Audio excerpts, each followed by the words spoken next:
Let's talk about why every SaaS founder needs to adopt a CEO mindset. When you are launching a business, getting it off the ground, like a rocket ship that's being launched to the moon, the amount of effort needed to get that rocket ship off the ground for that first half mile is enormous. That is the role of the founder, to get things off the ground when there's so much inertia. It takes so much effort to do that. However, once you get off the ground, to go all the way for your moonshot opportunity, that's the role of the CEO. And it requires both a different mindset as well as a very different skill set.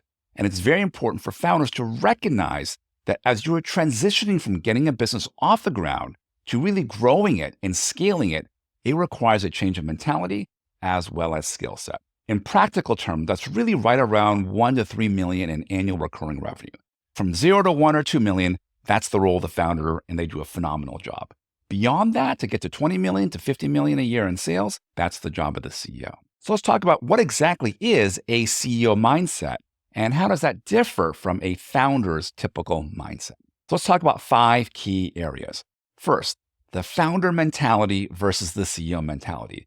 It's quite different. If you look at the Harvard Business School's definition of an entrepreneur, and I'm not always a huge fan of Harvard, but on this one, they actually got it right?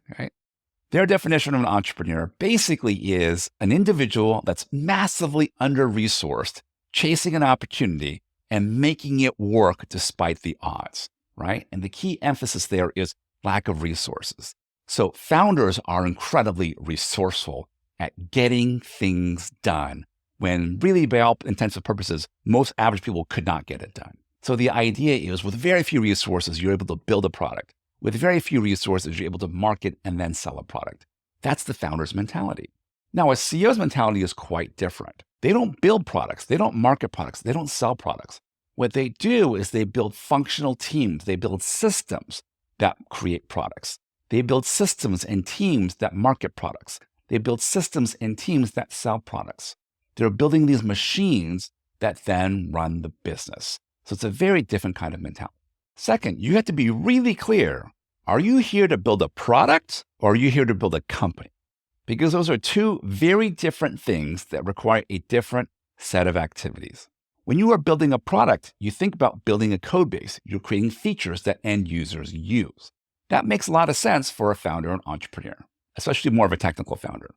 However, if you are a CEO, you're thinking about building out functional areas. You're thinking about building out business processes that run the business of creating products, marketing, selling them, and making customers happy. Third, let's look at the decision-making approach of founders versus CEOs. Founders make decisions a lot based on intuition and gut instinct. When you are in a brand new business, there's no data to analyze. You have no customers. You have no revenues. There's nothing to look at. You're using your own personal knowledge of your marketplace to make decisions. And the good entrepreneurs and the good founders really know their marketplace, right? So intuitive decision-making rules the day when getting a business off the ground. However, as the business matures, as an industry matures, there's more data that's now available that could be used to make better decisions. And those with a CEO mentality are very good at making data-driven decisions. So if you look at my t-shirt here, you want to learn to make decisions based on data. And that's what CEOs are better at doing than founders. Again, as the business grows, you have all kinds of churn data. You have financial records. You have pricing data. You have sales records. You have marketing data. There's so much data that if you are really good at it, you can make better decisions, make more money while spending less.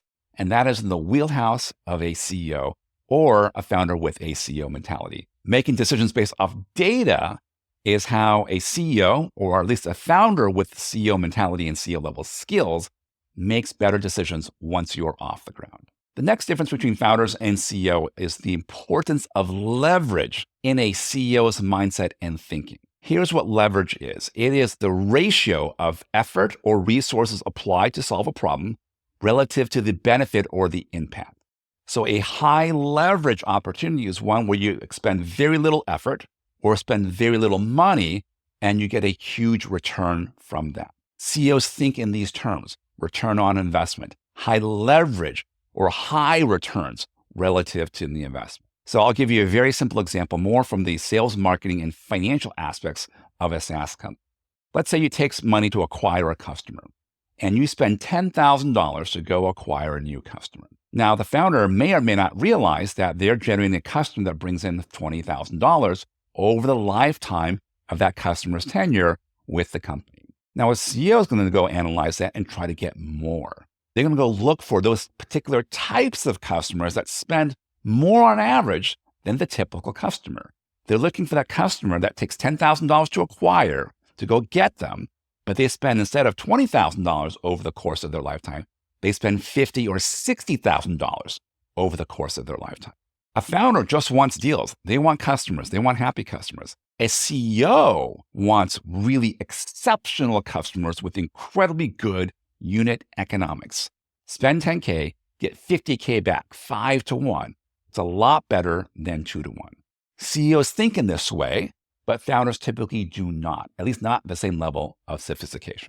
Finally, let's look at the differences in time scale thinking when it comes to founders and CEOs. Founders are typically either super short-term oriented, I got to get this done today, this week, or incredibly long-term oriented. I want to be $1 billion company in like 65 years, right? And there's not much in the middle. CEOs focus a lot more on short, medium, and I would say shorter end of long-term thinking. Right? I'll give you a simple example. If you are building a company, and from a founder's point of view, and you are a technical founder, you're writing code, you're building the product, you're making customers happy. Now, a CEO would say, hey, let's write code in a way that we can hire 40 developers down the road, and they could still look at the code base and still understand it. So a more CEO-oriented individual might say, hey, let's standardize how we put comments in our code. Let's standardize how we name different functions and different files within our code base so they follow a convention, so that when we have 40 developers someday, they can all follow the same standards and understand each other's code and how it was written and its purpose. That's more medium and long-term thinking.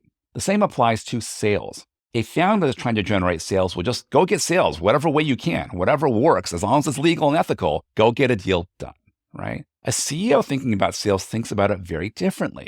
They want a way to generate sales today, even if it's 1 or 2 salespeople, that will still work when we hire 40 salespeople down the road. So they think about sales playbooks. They think about standard procedures. They think about a standardized sales process to guide a prospect from initial contact with the company all the way to a signed deal. They're thinking about these things in a much more systematic, documented, repeatable, trainable methodology to sell rather than just go get a deal done. So you can see in this way that founders and CEOs have a very different kind of mindset. And if you're trying to go from 0 to 1 million, the founder approach really works really well.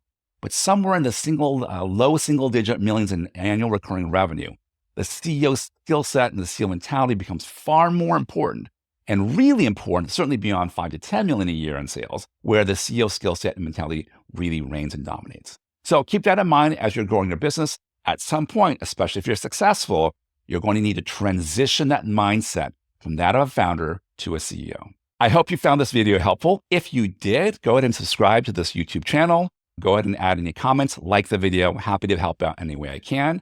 And until then, I'll see you on the next video.